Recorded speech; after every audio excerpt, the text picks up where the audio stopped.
सबसे पहले तो मैं जंगपुरा विधानसभा में भोगल की इस ऐतिहासिक जमीन पर अपने मित्र और भाई सरदार भगवंत मान सिंह भगवंत मान, जो पूरे देश में नहीं दुनिया में लोकप्रिय है, उनका स्वागत करता हूं।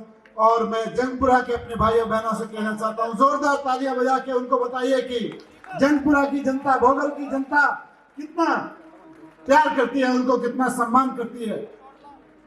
बहुत देर से सब लोग यहाँ बैठे हैं और जिस वक्त हम और आप यहाँ बैठे थे, भाई भगवंत मान जी उस समय दिल्ली के पानी के लिए चुनाव आयोग में लड़ रहे थे कि ये हरियाणा वाले गलत कर रहे हैं, दिल्ली के पानी के लिए भी लड़ाई लड़के आ रहे हैं। हम लोग जब इंतजार कर रहे थे तो दिल्ली के चुनाव आयोग में बैठ के कि जब चुनाव आचार संहिता लगी हुई है तो दिल्ली के पानी को क्यों काटा जा रहा है, दिल्ली के पानी में जहर क्यों मिलाया जा रहा है, इसको लेके कि चुनाव आयोग को इस वक्त कुछ करने की जरूरत है, ये बात लेके वहां पहुंचे हुए थे। इसलिए थोड़ा उनको आने में देर हुई।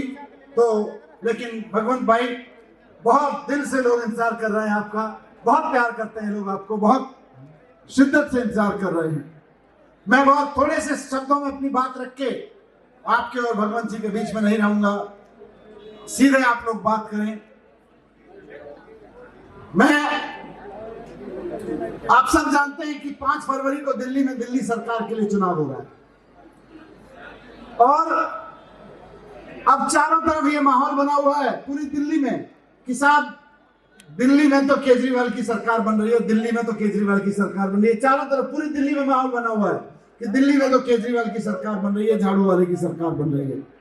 बीजेपी वाले भी कहने लगे कि दिल्ली में तो केजरीवाल की सरकार बन रही है, 1-2 सीटें कम हो रही हैं पर सरकार तो बन रही है। बीजेपी वाले भी कहने लगे। बस आपसे मैं विशेष रूप से जंगपुरा का आम आदमी पार्टी का प्रत्याशी होने के नाते कहने आया हूं कि जब पूरी दिल्ली में केजरीवाल जी की सरकार बना रही है तो जंगपुरा से, भोगल से विधायक भी आम आदमी पार्टी का ही होना चाहिए, केजरीवाल का ही होना चाहिए। ये आपकी जिम्मेदारी है, आपको ध्यान रखना है। क्यों? क्योंकि गलती से अगर दूसरी पार्टी का एमएलए जीत गया तो वो 5 साल केजरीवाल जी से केवल लड़ेगा, भोगल के काम नहीं करेगा, भोगल के काम नहीं करेगा, केवल लड़ाई करेगा। और आप तो उसको और उसके परिवार को जानते हैं। 10 साल पहले आपने देखा था कि जंगपुरा में विधानसभा में क्या माहौल रहता था, गुंडई का, आतंक का किस तरह का माहौल रहता था। दोबारा वो माहौल वापस नहीं लाना, एक, और दूसरा हमें काम चाहिए। आप सब लोग मुझे जानते हैं, 10 साल दिल्ली के शिक्षा मंत्री, उप मुख्यमंत्री के रूप में काम किया। दिल्ली के ऐसे ऐसे सरकारी स्कूल जो बिल्कुल खंडहर हालत में पड़े हुए थे, आपका भोगल का स्कूल जो बहुत खंडहर हालत में पड़ा हुआ था, उसको शानदार प्राइवेट स्कूल की तरह से खड़ा कर दिया है। आज खड़ा कर दिया, उसमें बच्चे अच्छी सी पढ़ाई कर रहे हैं, शानदार पढ़ाई कर रहे हैं। मैं जब जंगपुरा में घूम रहा हूँ, विधानसभा में घूम रहा हूँ, भोगल में घूम रहा हूँ, तो चारों तरफ मुझे छोटी छोटी चीजों की समझ आ रही है। लोग बता रहे हैं कि पानी की प्रॉब्लम है कि नहीं? थोड़ी सी पानी की प्रॉब्लम है, पानी की प्रॉब्लम है, कहीं सीवर की प्रॉब्लम है, कुछ जगह सड़कें टूट रही हैं, कुछ पार्कों की प्रॉब्लम है। मैं आप सबको भरोसा दिलाता हूं और मुझ पर विश्वास रखिए कि सरकार बनने के बाद कुछ दिनों में और कुछ महीनों के अंदर अंदर तो ये सारी प्रॉब्लम मैं सॉल्व कर दूंगा। भोगल की किसी गली में गंदा पानी नहीं आएगा, ये मेरी जिम्मेदारी है। भोगल की किसी गली में सीवर ओवरफ्लो नहीं करेगा, ये मेरी जिम्मेदारी है। भोगल की कोई सड़क टूटी नहीं दिखेगी, ये मेरी जिम्मेदारी है।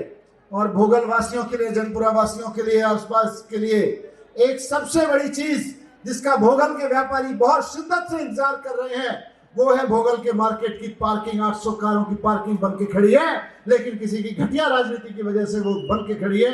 आपका हमारा टैक्स का पैसा उसमें लगा है, लेकिन हम अपनी कार नहीं खड़ी कर पा रहे। चुनाव जीतने के बाद सबसे पहले सड़क का पत्थर बाद में लगेगा, सबसे पहले पार्किंग के लिए लड़ाई लूंगा। आपकी पार्किंग खुलवाऊंगा, आपकी पार्किंग खुलवाई जाएगी। मैं जानता हूं जंगपुरा विधानसभा में और विशेषकर भोगल में बहुत मेहनत कश लोग रहते हैं, ईमानदारी से अपनी दुकान चलाते हैं, अपनी नौकरी करते हैं। किसी को गुंडागिरी नहीं चाहिए, किसी को बदमाशी नहीं चाहिए। हमें कहीं से गुंडों का आतंक नहीं चाहिए।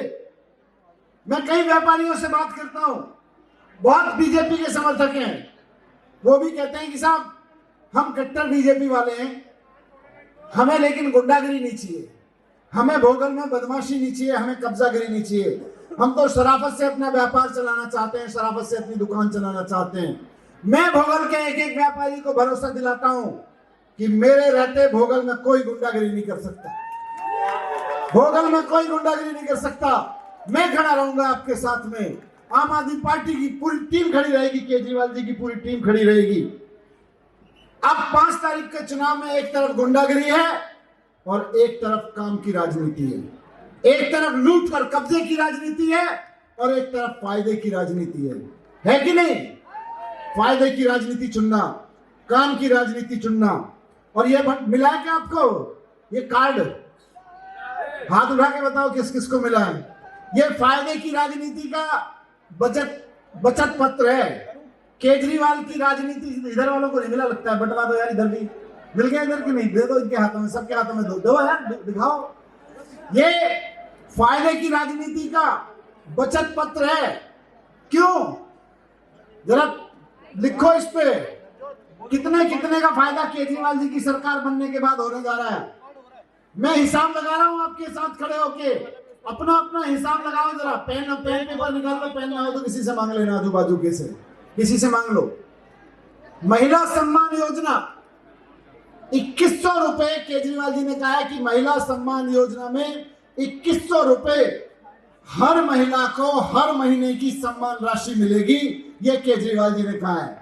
एक सामान्य घर में, और महिला भी ऐसा नहीं है, बुजुर्ग महिला 18 साल से ऊपर की हर महिला को, तो ऐसे देखें तो एक घर में अगर 18 साल से ऊपर की 3 महिलाएं हैं तो 2100 रुपए 3 महिलाओं को हर महीने मिलेंगे। घर में कितने आए? 6300 रुपए।